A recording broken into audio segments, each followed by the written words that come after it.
Coríntios, o capítulo de número 10 e o versículo de número 16, é o texto onde está o tema do Congresso de Missões, que está aqui na tela, o chamado contínuo para ir além.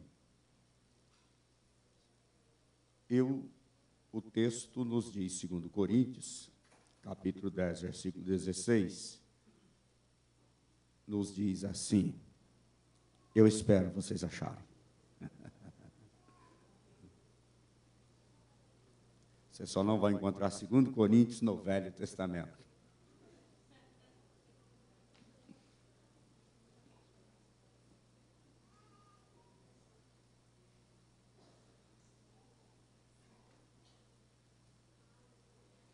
Nos diz assim, para anunciar o Evangelho nos lugares que estão além de vós, e não em campo de outrem, para nos não gloriarmos no que estava já preparado.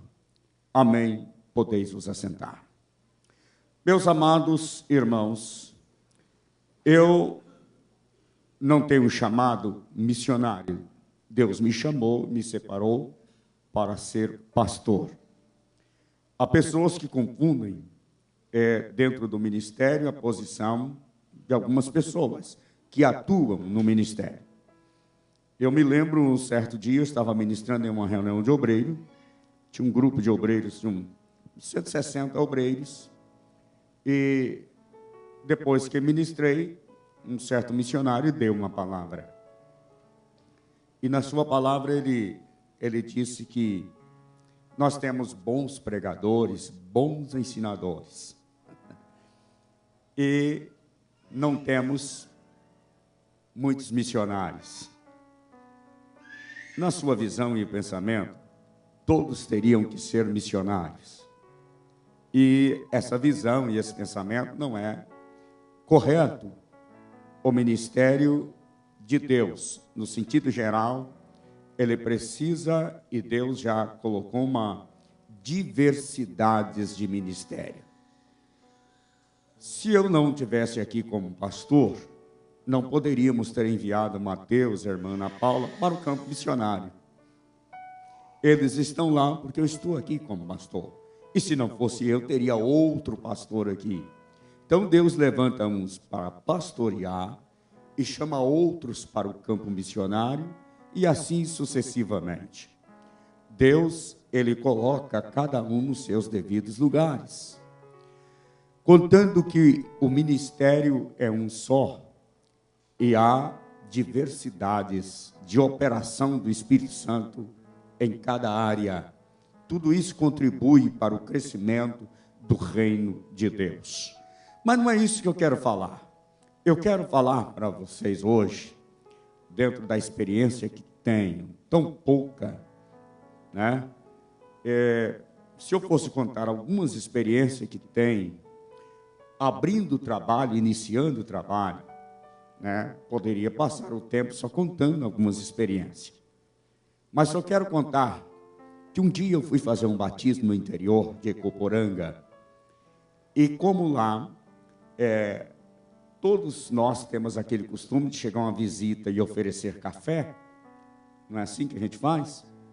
Talvez quando está calor, oferece um suco, mas no geral oferece café.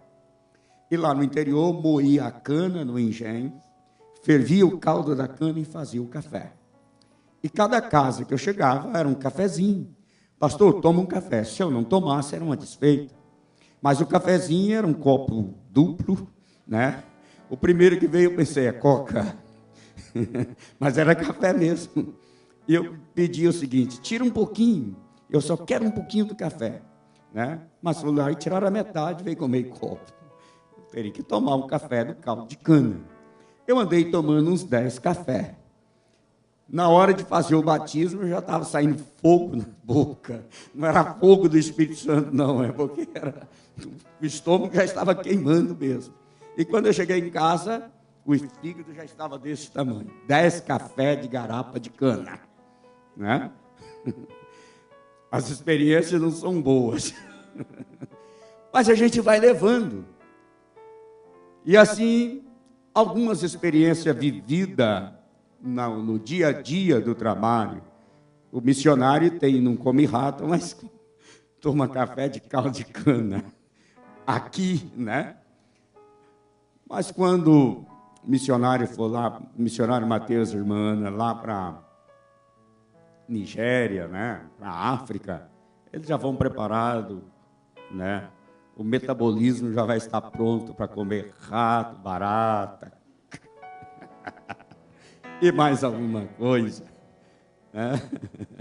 E aqui é o treinamento e o preparo para ir para um campo mais distante. Meus amados irmãos, eu quero falar para a igreja que nós recebemos uma visão. Recebendo a visão. Diga para o seu irmão, você já recebeu a visão?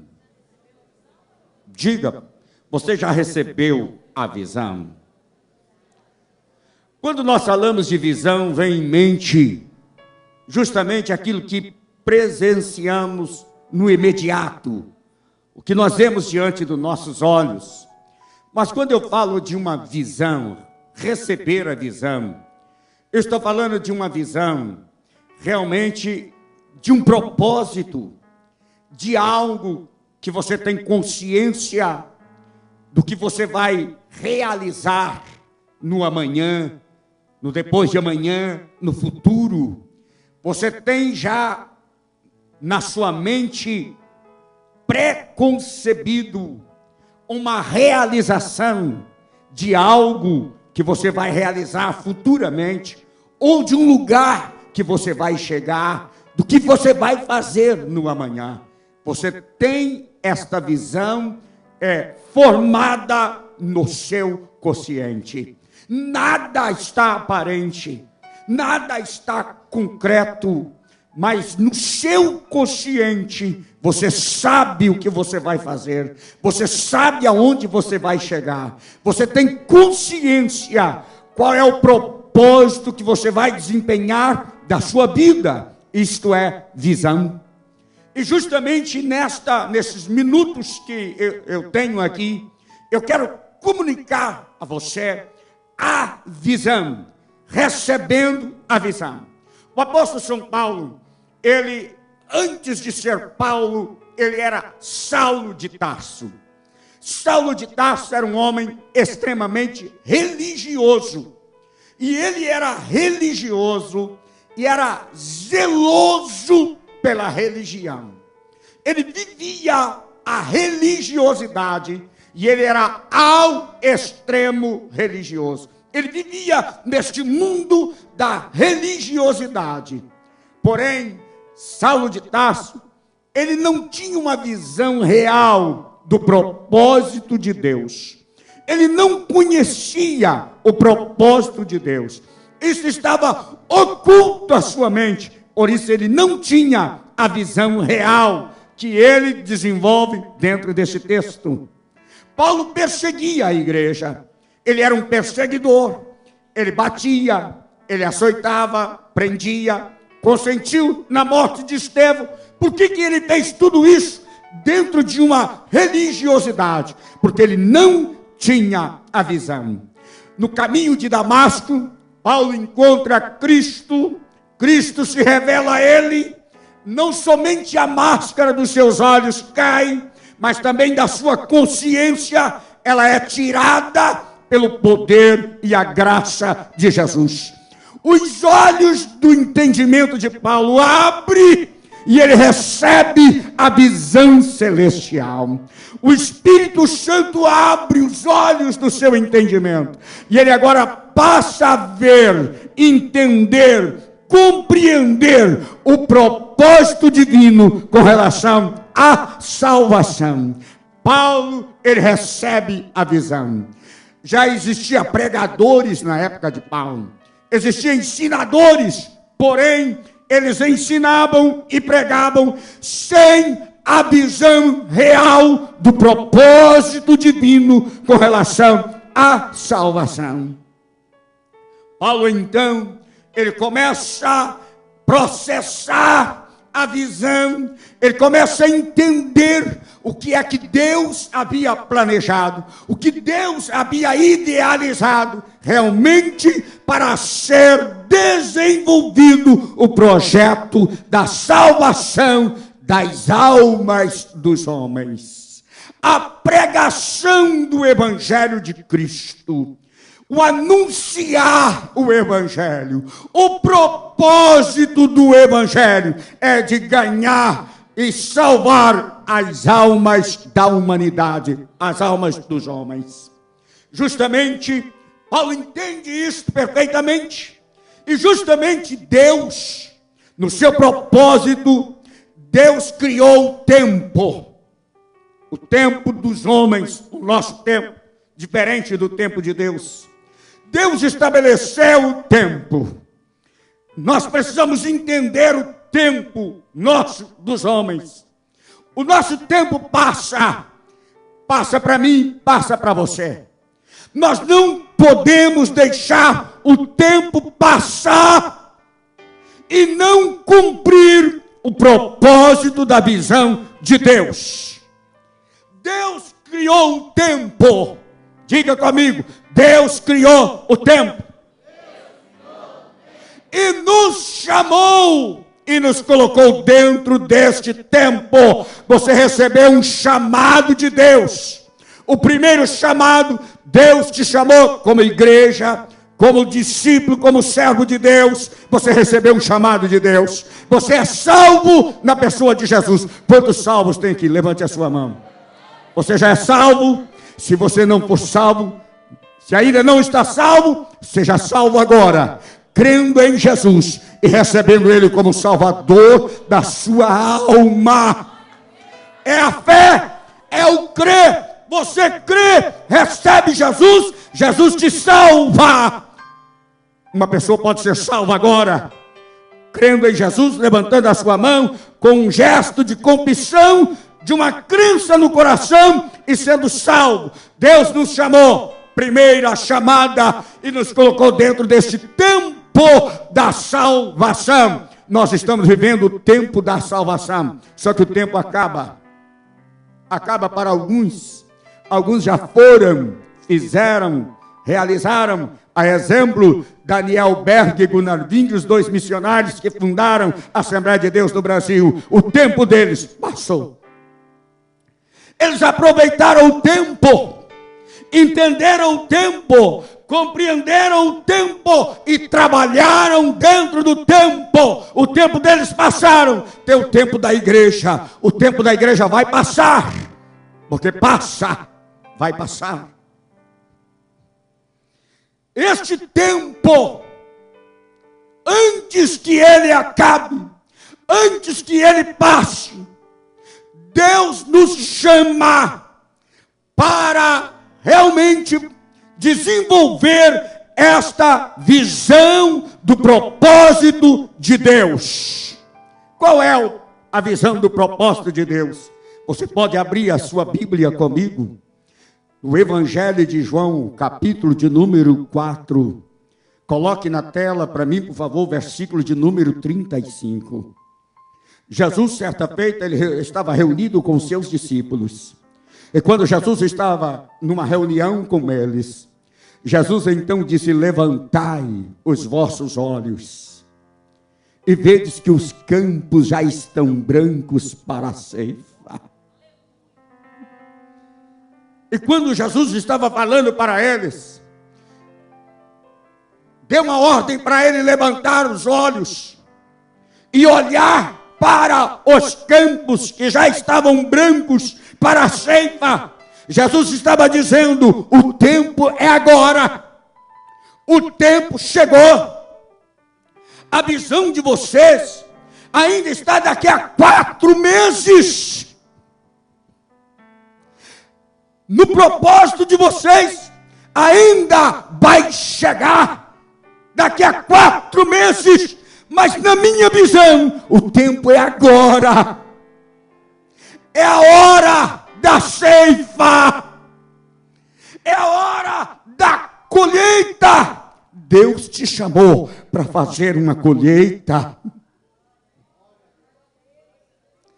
Quantos recebem esta visão nesta noite? O tempo da colheita, os frutos estão maduros. E a colheita, ela não pode passar da hora de colher.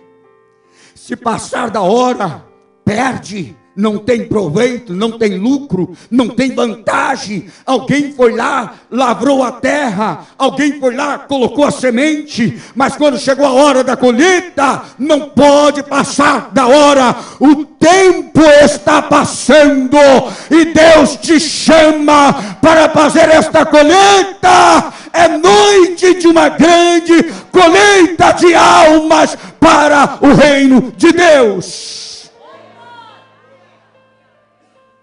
Deus te chama nesta noite. Quantos podem levantar a sua mão e dizer: Deus, eu atendo o teu chamado. Eu atendo o teu chamado, Deus.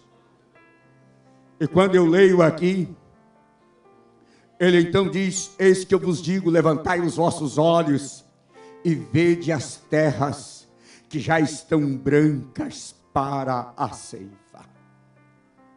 Meus amados irmãos, quando o apóstolo São Paulo ele recebeu esta visão, ele entendeu perfeitamente este propósito de Deus.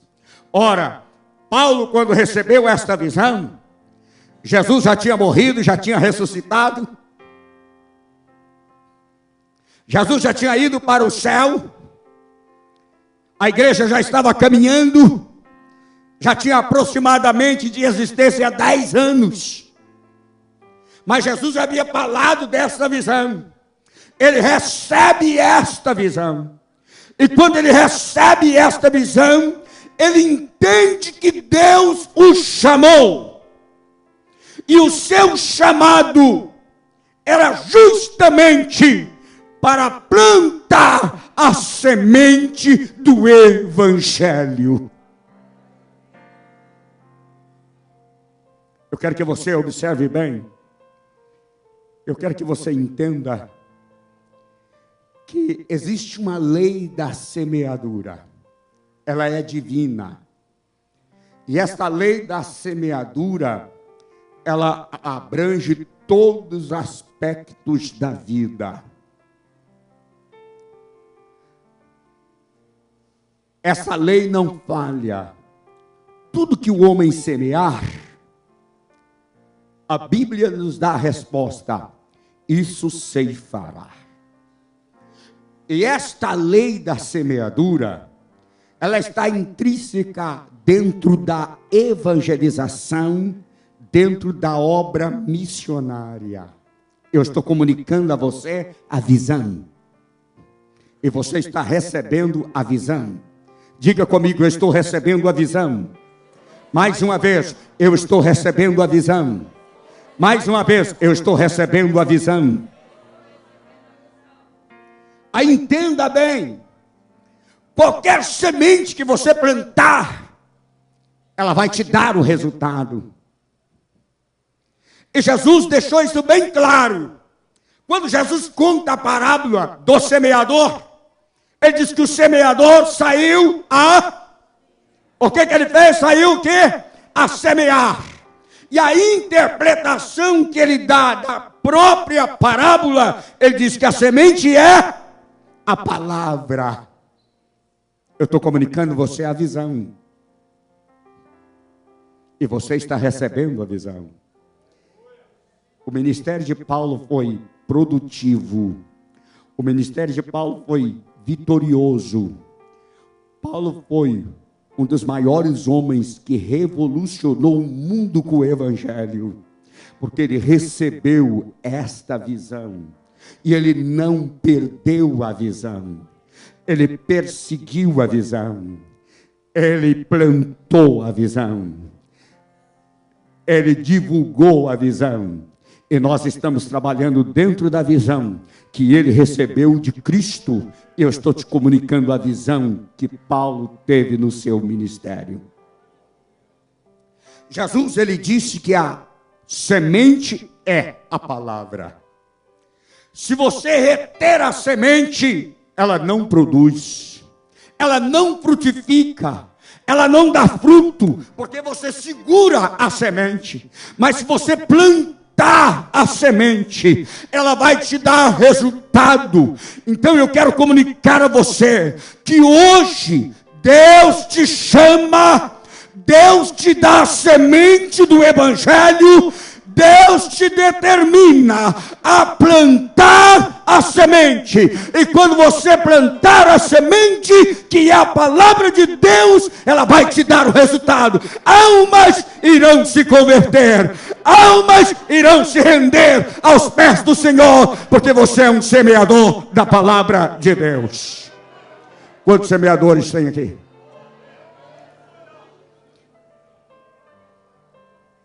Eu poderia dar um exemplo, talvez não seria um exemplo tão apropriado, mas olha para a sua mão. Olhe para a sua mão. Olhe para a sua mão. Há semente nestas mãos? Há semente nestas mãos? Há semente nestas mãos? Eu quero que o Espírito Santo de Deus, nesse culto missionário, que Ele enche as tuas mãos desta semente, e boa semente, não para você guardar no celeiro, mas para você sair ao campo e semear esta semente. Vai e semeie esta semente, e ao semear esta semente, você pode ter certeza que você vai colher os frutos, e estes frutos irão levar o reino de Deus a crescer e glorificar o nome do Senhor. Algo incomodava Paulo. Nos dias de Paulo, tinha diversos grupos evangelizando. Um certo dia, Paulo chegou e encontrou um grupo de crentes, que eles estavam alegres evangelizando, mas Paulo observou algo na vida deles. Eles tinham uma visão e a visão não era completa. Paulo então faz uma pergunta a eles: recebeste o Espírito Santo quando crestes? Ele diz: nós nem sabemos que haja Espírito Santo. Isso aí nós não sabemos. Nós nem sabemos que haja Espírito Santo. Mas Paulo olhou para eles e disse assim: olha, vocês precisam receber o Espírito Santo na vida de vocês. Porque na hora que vocês receberem o poder do Espírito Santo, a obra que vocês fazem, digamos um exemplo, vocês estão caminhando a 60 quilômetros. Depois que vocês receberem o Espírito Santo, vocês vão caminhar a 120 por hora. Vou triplicar a obra que vocês estão fazendo. Vocês não podem continuar sem o poder do Espírito Santo, sem a graça de Deus. O Espírito Santo vai dinamizar a sua vida. O Espírito Santo vai impactar as vossas vidas. E Paulo colocou a mão sobre eles. E quando eles oraram por eles, o Espírito Santo de Deus veio sobre eles e encheu aqueles crentes do Espírito Santo. Eles foram cheios do Espírito Santo. E aí deram continuidade na obra do Senhor. Mas Paulo, ele entende o seguinte: Deus me chamou. Eu tenho um chamado de Deus, porque Deus chama. Deus nesta noite, Ele quer despertar o teu chamado. Eu tenho certeza, talvez você não foi chamado para ser um pastor. Talvez você não foi chamado para ser um mestre em teologia. Talvez você não foi chamado para um ministério profético, mas uma coisa eu tenho certeza: Deus te chamou para ser um semeador de boas novas. Isso eu tenho certeza absoluta, que Deus te chamou para pregar esse evangelho, para testemunhar desse evangelho, para falar desse evangelho para outras pessoas. Eu quero que você entenda que Deus, nesta noite, Ele quer despertar este chamado no seu coração. Deus quer trazer este chamado de volta à sua vida. Ele adormeceu, ele está adormecido dentro de você. Talvez você não testemunha mais, você não evangeliza mais, você não se preocupa mais em pregar este evangelho. Esta era a preocupação de Paulo.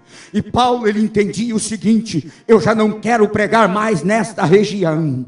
Sabe por quê? Porque aqui já tem muita gente pregando. Tem muitas pessoas que não entendem a visão. Eles querem colocar uma igreja uma em cima da outra. Eles querem abrir uma porta em frente à outra. Eles querem competir pregando o evangelho. Mas o desejo e a visão de Paulo, ele disse: eu quero ir além das fronteiras. Eu quero ir em campos virgem, aonde ninguém nunca falou de Jesus, aonde ninguém implantou a igreja, aonde ninguém já falou do evangelho. Eu quero ir àquelas pessoas que ainda não conhecem o evangelho, não receberam a visão. Então eu quero ir além das fronteiras. Eu quero ir lá aonde ninguém foi. Eu quero ir lá aonde ninguém nunca ouviu falar do evangelho. Porque Paulo, ele tinha este sentimento, porque Paulo recebeu a visão real do propósito do evangelho.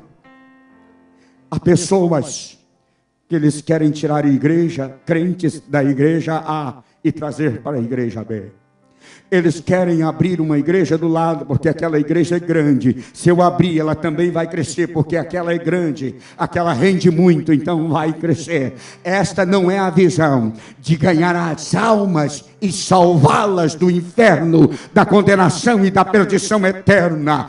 Esta não é a visão. A visão real é tirar as almas que estão descendo para a condenação eterna, sem receber perdão, sem receber vida eterna, sem receber salvação.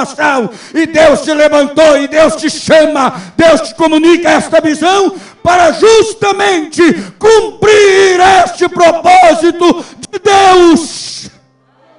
Coloquem-se de pé, por favor. Eu quero te encerrar aqui, te lembrando que Jesus um dia, ele reuniu seus discípulos.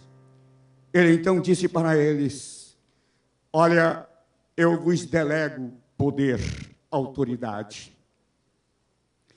Vocês irão sair e ensinar este evangelho e fazer discípulo de todas as nações. Essa é a minha ordem. Quantos recebem esta ordem de Jesus?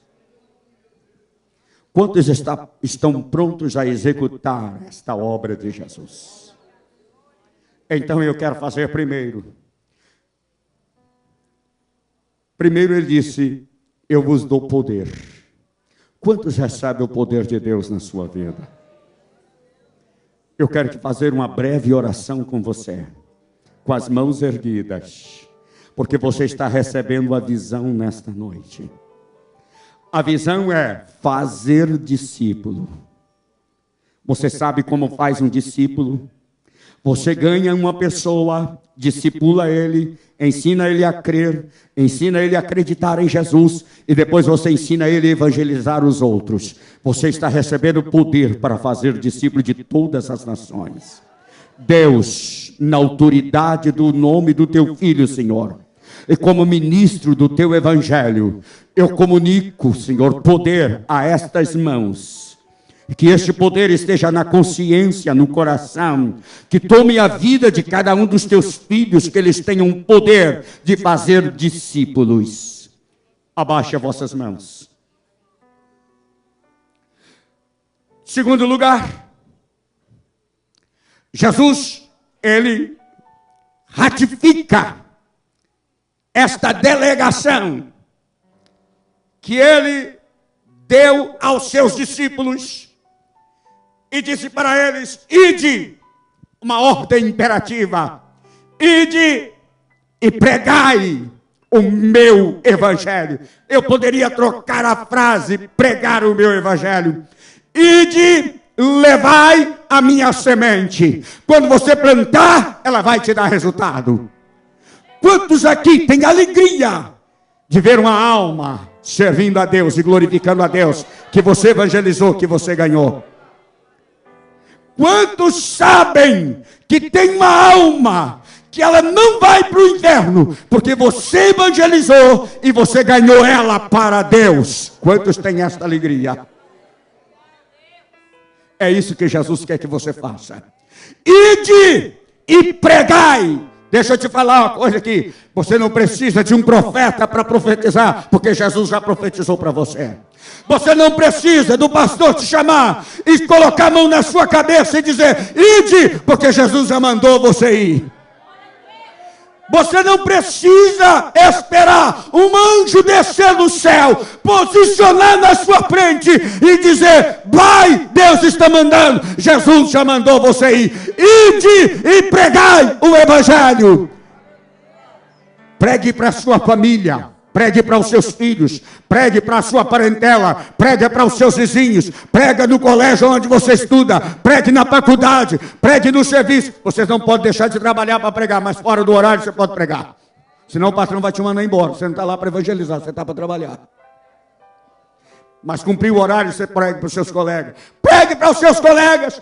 Pregue por onde você pode, no ônibus, no avião, na rodoviária, aonde você estiver. Jesus te deu autoridade para pregar esse evangelho. E Ele te manda, ide, pregai o evangelho. Eu te pergunto, você tem pregado este evangelho? Quantos têm pregado este evangelho?